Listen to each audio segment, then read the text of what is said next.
Hello and welcome to the second day in our devotional series on 6 of the miracles that Jesus performed while he was on earth. My name is Joshua Ray, and today we're going to look at Jesus healing the centurion's servant.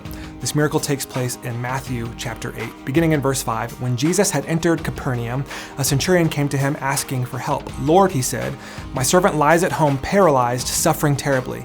Jesus said to him, "Shall I come and heal him?" The centurion replied, "Lord, I do not deserve to have you come under my roof, but just say the word, and my servant will be healed.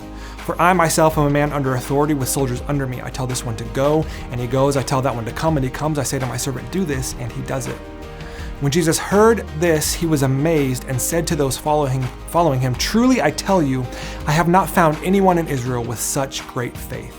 I say to you that many will come from the east and the west and will take their place at the feast with Abraham, Isaac, and Jacob in the kingdom of heaven. But the subjects of the kingdom will be thrown outside into the darkness where there will be weeping and gnashing of teeth." Then Jesus said to the centurion, "Go, let it be done just as you believed it would." And his servant was healed that very moment. What we have to understand about this story is that the centurion was a Gentile. He was a non-Jew. And not just any Gentile, but one that was seen as an enemy of the Jews. He was there as an invading and conquering force. And the crowd that Jesus turns to address is no doubt Jewish. And so Jesus tells this Jewish crowd that he's not seen such great faith amongst all the Jews in Israel as he is now seeing in this Gentile invader. Furthermore, he tells them that this man and many like him will have their place in heaven. It's astonishing, and it's the very best news for you, and it's the very best news for me. Our takeaway for today is that we have a part in the promise through faith. What promise?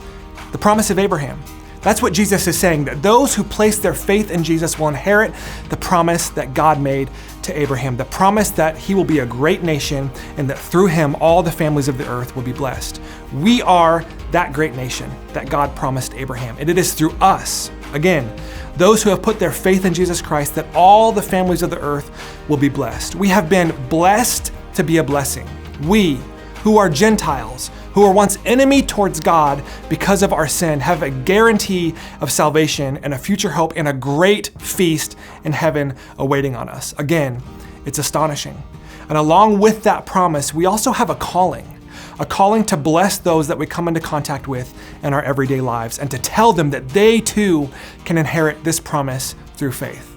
It blows me away. We, who were on the outside, have been brought into the family of God through faith and given a mission to share that faith with others. This morning, why don't you take a moment to thank God for this inheritance and to ask him who you should share this amazing news with this week, that they too can join us in the promise.